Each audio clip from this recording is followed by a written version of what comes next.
नमस्कार, जय बद्री विशाल दोस्तों, द ब्रजेश राय शो में आपका स्वागत है। सत्यप्रकाश जी हैं हमारे साथ आज। नमस्कार। तो दोस्तों, द ब्रजेश राय शो से याद आया कि एक शो और बड़ा वायरल हुआ, रणवीर इलाहाबादिया का शो, और आप देखते भी हैं। ये शो थोड़ा सा लंबा होगा, पेशेंस रख के देखिएगा, बहुत सारी जानकारियां मिलेगी, क्योंकि अगर हम बात करते हैं, डिस्कशन करते हैं तो थोड़ा सा टाइम तो लगता है उसको जिक्र करने में, बातचीत करने में। तो सत्यप्रकाश जी, मैं एक दो दिन पहले अचानक टीवी देखा मैंने और एक पर्सन का नाम गूंजने लगा, हर एक चैनल पे उसका नाम गूंजने लगा। हालांकि मैं उनके कभी एक दो शो मैंने देखे, लेकिन कहते हैं कि प्रभुता पाहि काहू मद नाहि, तुलसीदास जी ने कहा। और आप भी कुंभ होके आए, मैं आपको कॉल कर रहा था तो उस टाइम शायद आप कुंभ में थे। तो मेरे अंदर एक थी कि मैं आपके साथ ही इस चीज पे बात करूं, इसलिए मैंने और कहीं शो किया नहीं। बहुत बहुत धन्यवाद कि आपने मुझे चुना इस विषय के लिए। जी, ये विषय पूरे देश का विषय है, कल्चर। माँ बाप को हम लोग पूजा करते हैं, मैं तो खैर, और आप अभी भी पिताजी के सामने सर नहीं उठता। उस व्यक्ति ने ऐसा बयान दे डाला जिसने किसके साथ शो नहीं किया। इवन प्रधानमंत्री मोदी जी ने भी उसका नाम लिया था कि आपको इस मुद्दे पे वीडियो बनाना चाहिए। कुछ समय पहले की बात थी। वो बंदा देखने में स्वीट भी लगता था, पर पैसे की कैसी भूख समझ नहीं आई। एक ऐसा बयान दे डाला, दर्शकों मैं तो आपके सामने बोल भी नहीं सकता। हालांकि सुना है आजकल वो वीडियो उतार लिया गया है, मैंने तो वो वीडियो देखा, वो वायरल था, मेरे मोबाइल पे आया और मैंने देखा, और ऐसा लगा कि इसको सजा होनी चाहिए, इसलिए मैंने आपको बुलाया। गिरफ्तार क्यों नहीं हुए अब तक वो, ये भी एक वेदना है। मैं आपके विचार जानना चाहूंगा। देखिए, सबसे पहले तो ये आपको समझने की जरूरत है, और मुझे लगता है कि जो micro blogging site, social media जैसे कि फेसबुक, इंस्टाग्राम, ट्विटर और व्हाट्सएप, ये जितनी जो ऐप्स है, मोबाइल ऐप्स या माइक्रो ब्लॉगिंग साइट्स, इसके लिए पूरे वर्ल्ड वाइड एक लॉ है और हर कंट्री ने कानून बना रखे हैं। और जब आपने मुझे ये बात बताई कि आपको मैं शो के लिए इनवाइट कर रहा हूँ, क्योंकि अमूमन बहुत कम सोशल मीडिया में हम जैसे लोग, क्योंकि अपनी दिनचर्या में हम बिजी होते हैं जी, तो बहुत कम ध्यान दे पाते हैं। लेकिन पिछले एक दो दिनों से न्यूज़ देख रहा था, फिर आपने जब मुझे इनवाइट किया तो मुझे लगा कि थोड़ी सी जानकारी एकत्रित करनी चाहिए कि ऑल अबाउट है क्या। जी जी। फिर जब मैंने स्पीच के बारे में, क्योंकि अब तो डिलीट हो गई है, जब मैंने ये बातें सुनी, जब न्यूज़ में आई, फिर मैंने कुछ लोगों से बात किया कि आखिर ऑल अबाउट है क्या मैटर। देखिए, ये एक प्रकार का केवल क्रिमिनल ऑफेंस नहीं है, this is a kind of social crime. हो, ये एक पॉल्यूटेड माइंड द्वारा सोशल क्राइम है। मैं केवल रणवीर इलाहाबादिया या इस प्रकार के लोगों को इकलौता नहीं मानता जो ऐसे क्राइम कर रहे हैं। और उनके साथ बैठी हुई लेडीज भी कुछ गलत बोल रही थी। बहुत सारे माइक्रो ब्लॉगर्स हैं, जैसे कई सारे डांसर्स हैं, वो जिस्म की नुमाइश करती है। और आप ऑटोमेटिक जब मोबाइल, देखिए आज के समय में भारत दुनिया का सबसे ज़्यादा मोबाइल फ़ोन यूजर बन गया है। तो जब आप स्लाइड करते हैं फ़ोन, क्योंकि हर फैमिली में बच्चा होता है जी जी, और अमूमन फ़ोन काफ़ी समय तक बच्चों के हाथ में होता है, तो जब आप बच्चे स्लाइड करते हैं तो उसमें कई बार आप देखते हो कुछ ऐसी वीडियोस, कुछ ऐसी तस्वीरें आ जाती है जो बहुत पॉल्यूट करती है माइंड को। हम ऑकवर्ड हो जाते हैं। हाँ, बच्चे उन सब चीज़ों को देखते हैं, फिर ये कहते हैं, पेरेंट्स से बातें करते हैं, पेरेंट को बताते हैं। कई बार तो मैंने कई पेरेंट्स अपने सर्कल में मैंने सुना कि उनके बच्चे ऐसे ऐसे सवाल करते हैं कि आप सुन के शॉक्ड हो जाएंगे। अब जब रणवीर इलाहाबादिया द्वारा इस प्रकार की शो में कोई अगर बात कही गई है तो मुझे लगता है कि ये क्राइम के साथ साथ सोशल क्राइम है। ये बहुत बड़ी बात कही आपने। हार्डकोर क्राइम होता है जी। किसी को मारना, मर्डर करना, रेप करना, एक्सटॉर्शन करना। ये रणबीर इलाहाबादिया का सोशल क्राइम है। सोशल क्राइम और सोसाइटी को पॉल्यूट एक कॉन्स्पिरेसी के तहत। देखिए जो 30 साल से नीचे का है, जो उसमें से भी जो 25 साल से नीचे का है, वो जो बच्चा है, वो जो व्यक्ति है, उसके दिमाग में वो एक्सपीरियंस नहीं है सोसाइटी का कि जब वो 40 का होगा तो सोसाइटी क्या चीज एक्सेप्ट करेगी और अभी क्या एक्सेप्ट करेगी। उसके दिमाग में वो है कि मैं क्या एक्सेप्ट कर रहा हूं, मुझे क्या अच्छा लग रहा है, मैं बोलूं। और ये हो सकता है कि उसके दिमाग में ये बात होगी कि मैं जो बोल रहा हूं या मैं जो शो कर रहा हूं ये इंटरटेनमेंट है, लेकिन उसको ये नहीं पता था कि ये एक प्रकार का क्राइम है। इतना डेफामेटरी रिमार्क्स, इस प्रकार की बातें भारत जैसे संस्कारी, सनातनी, जहाँ पे सभ्यता, जहाँ पे सम्मान, जहाँ पे नारी सम्मान, माँ बाप का सम्मान, हर पल पे मतलब व्यक्ति जो है एक एक कदम फूक फूक के रखता है अपनी बातों को, वहाँ पे एक पब्लिक फोरम पे इस प्रकार से आके बातें कहना, और मुझे लगता है इसका रेपरकेशन आने वाले समय में बहुत इंडेंजर होना है। सरकार को ऐसे YouTube चैनल्स पे, ऐसे माइक्रो ब्लॉगर्स पे प्रतिबंध लगाना चाहिए, मेरा अपना राय है। नहीं लगाना चाहिए। और मैं आपकी बात को आगे बढ़ाते हुए मैं YouTube देख रहा था और हमारे घर में छोटा बच्चा है, मेरी बहन का बेटा है, वो आए और कहता है कि ये मामा जी ये क्या है। तो मैंने आपने देखा होगा YouTube पे, मैंने साइट थोड़ा ऊपर उसको स्क्रॉल कर दिया। डॉक्टर्स ये पेन दिखाने के बहाने कि भाई ये हड्डी कर रहा है, और वो न्यूड तस्वीर हमारी माताओं बहनों का वो दिखाते हैं कि वो दबा रहा है प्रेशर को। तो मैं ये भी चाहूंगा, अपने दर्शकों से अपील करूंगा कि इसको ब्लॉक करें ऐसे लोगों को। उस समय महिला डॉक्टर होना जरूरी है, और वो आप वीडियो पे क्यों दिखा रहे हैं? नहीं, मैं YouTube पे आपने भी कभी एक्सपीरियंस किया होगा। अच्छी बात आपने कही कि महिला डॉक्टर, देखिए हर प्रोफेशन, मैं आपको बता दूं कई सारे गाइडलाइंस हैं। जी जी जी। और लाइफ का एक सेल्फ प्रिंसिपल और सेल्फ गाइडलाइंस भी होनी चाहिए। जी। जैसे आपने बात कही कि जो मेडिकल प्रैक्टिशनर है वो मेडिकल चेकअप के नाम पे इस प्रकार की वीडियोस, और अब तो वीडियो बना रहे हैं कि जिसमें व्यूज के लिए। अब मैं आपको बताता हूँ ये हड्डी चटकाने के चक्कर में बैक का। दो चीजें मैं स्पष्ट कर दूं। अगर आप एज ए प्रोफेशनल अगर काम करते हैं तो आपको उसको पब्लिसिटी नहीं करनी, और अगर आप एज ए प्रोफेशनल अगर आप किसी की प्राइवेसी को डिस्क्लोज कर रहे हैं तो this is a crime. Right to privacy is a fundamental right to the privacy. ये हमारे संविधान में मौलिक अधिकार है किसी की प्राइवेसी को मेंटेन करना। जैसे आपने रणबीर इलाहाबादिया की बात की, तो right to privacy is a fundamental right. या किसकी? उसके माँ बाप की। उसके माँ बाप की। उसने क्या वायलेट किया? हाँ, अपने माँ बाप के फंडामेंटल राइट को वायलेट किया। तो अगर बहुत बड़ी बात कह दी आपने। फंडामेंटल राइट आप किसी का वायलेट करके क्राइम करते हैं तो ये क्या हुआ? ये क्रिमिनल ऑफेंस हो गया। और मैं बात कर रहा हूं कि ये सोशल क्राइम है।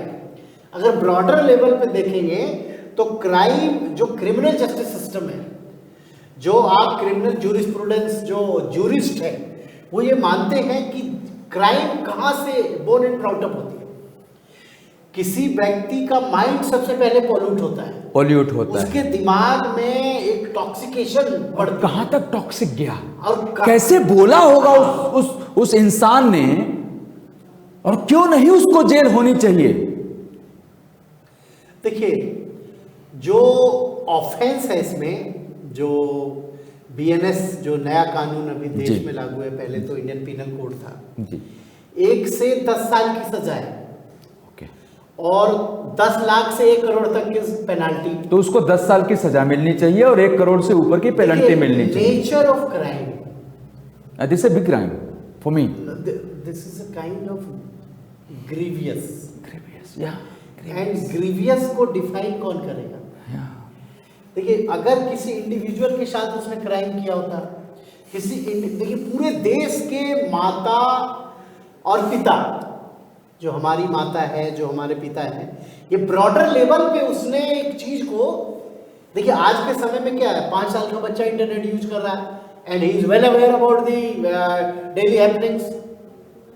माँ बाप के साथ एक ही बेड पे 10 साल का बच्चा भी सो रहा है जी। और 5 साल का बच्चा फोन देख रहा है and he is well aware about the daily happenings. तो फिर उस चीज को कैच करेगा और अगर वो कैच करेगा तो राइट टू प्राइवेसी फिर ब्रीच होगी। और ऐसे कंडीशन में इसने क्या किया, क्राइम को एग्जीक्यूट करने के लिए मतलब इसने फीड किया बच्चे के दिमाग में कि भाई आप इस चीज को मतलब फॉलो करो। और ये मतलब एक बहुत टॉक्सिकेशन, बहुत पॉल्यूटेड माइंड जिसका होगा वही कर सकता है ऐसा। इसलिए मैं कह रहा हूं कि ये ग्रीवियस इन नेचर है और इसकी जो सजा है वो मैक्सिमम होनी चाहिए। मैक्सिमम होनी चाहिए। मैं मनोज कुमार जी का बड़ा फ़ैन हूँ जो फिल्मकार रहे। शायद मैं उनको देख के बड़ा हुआ और उनकी वजह से सिनेमा में आने की कोशिश की। सभ्यता यहाँ पहले आई, पहले जन्मी है यहाँ पे, अपना भारत वो भारत है जिसके पीछे ये संसार चला। संसार चला और चलता गया, भगवान करे चलता ही रहे, चलता ही रहे ये फूले पड़े। आप भी कुंभ गए थे, मैं भी कुंभ गया था। बहरहाल उस बात से अब कुंभ पे आ जाते हैं। हमारे देश की एक सनातनी सभ्यता रही। मैंने देखा कई लोग वहाँ पे, एक बड़े नेता थे किसी पार्टी के, MLC थे इवन, उन्होंने अपना एक वीडियो डाला जी और वायरल हो गया। मैंने भी देखा, मुझे बड़ा तकलीफ हुआ। हम लोग तो पैदल चल के गए, कई किलोमीटर पैदल चले और आए। मैंने कई सारी वीडियोज भी कवरेज की वहां पे। वो दिखा रहे हैं कि जहां पे पुलिस बोल रही है कि ये रास्ते पे VIP की एंट्री भी वर्जित है, जो पुल बना हुआ है, वहां पे अपनी गाड़ी की वीडियो दिखा रहे हैं वो, और बड़े प्यार से गंगा मैया में स्नान कर रहे हैं। ये कल्चर और वो कल्चर, उससे याद आए अरविंद केजरीवाल जी। आ जाते हैं, अभी बहुत करारी हार हुई है। 2013 में आए, झूठे वादे किए कि मैं तो वैगन आर में चलूंगा, 2 BHK करूंगा। ये तो पुरानी बात हो गई। नई बात ये है, और बहुत नई बात बता रहा हूं, टेक्निकली बहुत नई बात बता रहा हूं, कि LG की अथॉरिटी है ये चेक करने की कि जो घर बन रहा है, क्योंकि दिल्ली में LG की भी प्रॉपर इन्वॉल्वमेंट है विद CM। चलो, केजरीवाल ने गलती कर दी और वो की बहुत बड़ी गलती की है, जिसकी सजा जनता ने उनको दिया, और अभी नहीं दिया, अभी और देगी। लेकिन जो सत्तारूढ़ पार्टी है, मेरे दिमाग में एक बात थी जो मैं आपसे करना चाहता था, सुनिएगा ध्यान से। द मोमेंट अरविंद केजरीवाल जी अपना शीश महल बना रहे थे, हमने तो उनका शीश महल देख लिया, बाकी कई नेताओं के शीश महल हैं जो हमने देखे ही नहीं है। चलो, वो वायरल हुआ, लोगों के पास आया। मुझे ऐसा लग रहा है, मेरे दिमाग में ऐसी चीज है कि वो वहीं रुकनी चाहिए थी जब उसके लिए मटेरियल मंगाए जा रहे थे। तो एक भारतीय जनता पार्टी ने ये प्लानिंग की होगी शायद कि बन जाने दो शीश महल, उसके बाद एक जनता के सामने लेकर के आएंगे। तो एक बहुत बड़ी बात मुझे याद आई कि पहले आंखें फोड़ दो और चश्मे दान कर दो। और इस देश का दुर्भाग्य है सर, इसके लिए मैंने सोचा सच कहे कि हमने डिस्कशन किया। अभी तो एक सच कहे पार्टी का एक शो भी हमने स्टार्ट किया, 5-5 मिनट का है, अभी कुछ बड़ी घोषणा की नहीं है, लेकिन कुछ दिमाग में है। अगर आप ये कहते हैं, या तो आप कहें नहीं, लेकिन प्रभुता पाहि काहू मद नाही, अब हम उसको रिलेट करते हैं इलाहाबादिया से। एक लड़का जो कई बार उसके शो में सुना कि वो अपना घर छोड़ करके मुंबई शिफ्ट हुआ। तो कल्चर जो हमारे देश का था, लोग क्यों कहते हैं कि माँ बाप को साथ रखना चाहिए, हमारे दादा दादी, फिर उन्होंने हमारे माँ बाप, इन लोगों ने हमें एक कल्चर दिया कि किससे कैसी बातें करनी चाहिए। वो कल्चर कहीं इन्होंने खत्म किया, इलाहाबादी जी ने। फिर वो एक पार्टी आई जिसको ये पता होते हुए कि चलो हम इसको यूज करेंगे राजनीतिक तौर पे, जब चुनाव आएगा। नहीं समझ पाए केजरीवाल, और आज उनके पतन का कारण बना। दुर्योधन को देख के द्रौपदी हंस दी। आपने सुना होगा ये महाभारत में। और दुर्योधन ने उसी टाइम बदला लेने की अपने मन में ठान ली, और भरे दरबार में उनका चीरहरण किया गया, और वो चीरहरण महाभारत के लिए संकेत दे गया। छोटी सी बात थी। तो ये पार्टियां जब इनको सत्ता मिल जाती है, जब उस लेवल पे आ जाते हैं, तो क्या ये सच है? और आप इसको कैसे देखते हैं? जो मैंने अभी एक एग्जांपल दिया कि क्या जब उस समय बन रहा था तो एलजी साहब ने फाइल चेक नहीं की होगी क्या? तब तो पूरी फाइलें चेक करते थे। ऐसे ही आपने दो विषय उठाए जी। एक तो कुंभ में एक नेताजी जो है वो वायरल हुए जी, मूवमेंट जहाँ से होती है वहाँ जा रहे हैं वीडियो में। मुझे लगता है मैं भी कुंभ गया जी। और दुनिया का सबसे बड़ा आयोजन है जो मेरी जानकारी में बिल्कुल जो है, मैंने बिल्कुल है। और जो मेरी समझ है, जो मैं वहाँ देखा जाके, मुझे लगता है कि बहुत अच्छी व्यवस्था की गई है। और देखिए इतने बड़े आयोजन में छोटी मोटी, देखिए अगर आपके ऊपर कोई कलंक लगनी है तो आप कुछ भी करेंगे वो चीज़ें होके रहेंगी। तो एक दुर्भाग्य था, एक होनी थी जो घटना हुई थी उस दिन 27 तारीख को, नहीं होनी चाहिए थी। और जो आयोजन है और जो अरेंजमेंट है, जो व्यवस्था है, मैं मानता हूँ, मेरी अपनी राय है कि बहुत अच्छी है, बहुत भव्य है और लोग उसको एप्रिशिएट कर रहे हैं, लोग फील कर रहे हैं कि दुनिया का सबसे बड़ा आयोजन है। हम दुनिया के सबसे बड़े आबादी वाले देश हैं। हमारे यहाँ उतनी अच्छी इंफ्रास्ट्रक्चर नहीं है, हम उतने डेवलप नेशन नहीं है, हमारे पास तकनीक बाद में आई, हमारे पास वो मैन पावर नहीं है, लेकिन जो चीज़ें वहाँ पे हुई अरेंजमेंट और जो हो रही है, मुझे लगता है कि बेहतर है और हमें अप्रिशिएट करना चाहिए इस बात को। अब मैं आपके दूसरे सवाल पे आता हूँ कि शीश महल दिल्ली में जब बन रहा था तो एलजी ने क्यों विरोध नहीं किया। देखिए डेमोक्रेसी है और दिल्ली के चीफ मिनिस्टर को अपने पावर्स हैं, एलजी को अपने पावर हैं, दोनों के जो पावर है उसमें कॉन्फ्लिक्ट हो रही थी। अब शीश महल बनने पे क्यों विरोध नहीं किया गया उसी वक्त, ये एक अलग विषय है और मुझे लगता है एलजी इसमें इंटरफेयर कर भी नहीं सकते थे, क्योंकि उस समय कोई शिकायत वैसी नहीं थी, कोई मतलब घर बनने से पहले लुटेरे कैसे आ जाएंगे। नहीं बनेगा तो एक मौका भी तो तलाशते हैं लोग, जब चीजें आएंगी मौका भी तलाशते हैं तो कैसे शिकायत होगी। अब अगर केजरीवाल के ऊपर इस प्रकार की जो आरोप रही, जो शीश महल है, देखिए उनकी सत्ता भी चली गई, जनता ने उन्होंने कहा था कि मुझे दिल्ली की जनता तय करेगी कि मैं भ्रष्टाचारी हूँ या नहीं। अब तय कर दिया, अब जनता ने तय कर दिया। तो जब जनता ने तय कर दिया तो ये आपकी मोरल ड्यूटी है कि अब आप खुद बोल दें कि मैं भ्रष्ट हूँ। आपने एक रेफरेंडम लेने का प्रयास किया जनता से, आपने न्यायपालिका को नहीं माना, बोला न्यायपालिका ने नहीं माना, भेजा, मैं ये बीजेपी के लोग हैं। लेकिन आपने बोला मैं जनता की अदालत में जा रहा हूँ, जनता की अदालत ने आपको आउटराइटली रिजेक्ट किया। और ये सब बातें हैं, लोग पास से सीखते नहीं हैं, महाभारत से नहीं सीखते। केजरीवाल जी का एग्जाम्पल देख लीजिए, मुझे नहीं लगता है कि ऐसी गलतियां फिर से होनी चाहिए, क्योंकि जब आप पाप करेंगे तो एक न एक दिन तो पकड़े जाएंगे। जैसे अभी हमारे देश की जो अर्थव्यवस्था है वो अभी भी डामाडोल है, इस समय भी बहुत डामाडोल है। अभी कुछ 12 लाख करोड़ कुछ दिन पहले ही वापस चले गए हैं नीचे, आपने देखा ही होगा, सेंसेक्स गिरा है। खैर ये तो गिरता उठता रहेगा। रुपया कुछ, मैंने कल देखा था, थोड़ा सा खुश हुआ है, मैं आपको बताऊं, कई सालों के इतिहास में अमेरिका गए हैं, क्या हुआ है कि रुपया थोड़ा सा मजबूत, कल देखा मैंने, थोड़ा सा भी 86-87 पे आ गया है शायद। मैं और मोदी जी अमेरिका गए हैं, उससे याद आया सर, आज पता नहीं क्या हुआ है, आज तो मैंने न्यूज़ देखा नहीं, अडानी जी पे आरोप सर हटा लिए गए।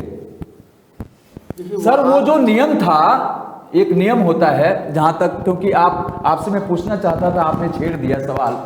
वो हटाने का कारण ये था कि अमेरिका की सरकार ने पहले बनाया था कि अगर किसी देश दूसरे देश का भी भ्रष्टाचार है और आपके यहां आके कर रहा है तो उस पर केस चलना चाहिए।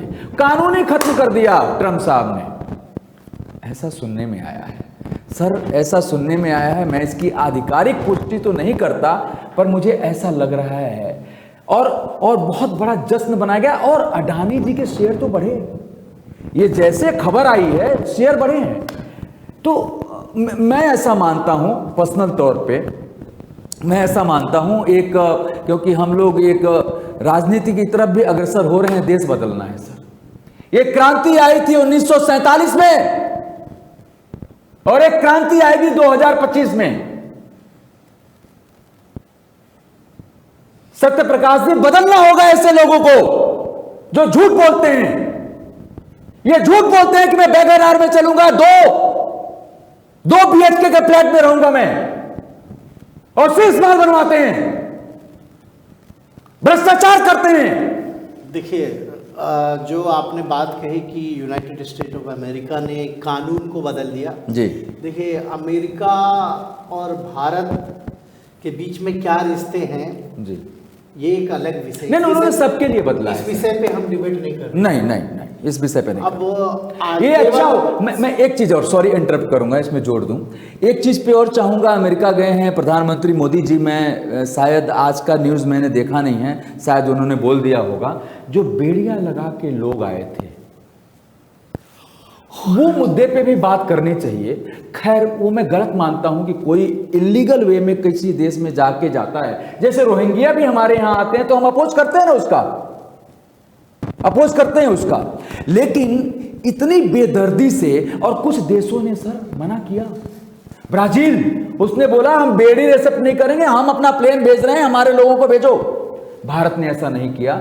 जयशंकर जी का जो बयान था, मैं बहुत नाखुश हूं उससे, बहुत नाखुश हूं। उन्होंने जो संसद में बयान दिया, उनको अपने देश के लोगों के लिए एटलीस्ट उनकी एक डिग्निटी कायम रखनी चाहिए थी। खैर, अब आप बताइए। तो ये देखिए, मैं इस चीज को नहीं मानता कि बेड़ी लगा के भेजा है सर, वीडियो है। हाँ, मुझे पता है, मैंने भी न्यूज़ देखी है।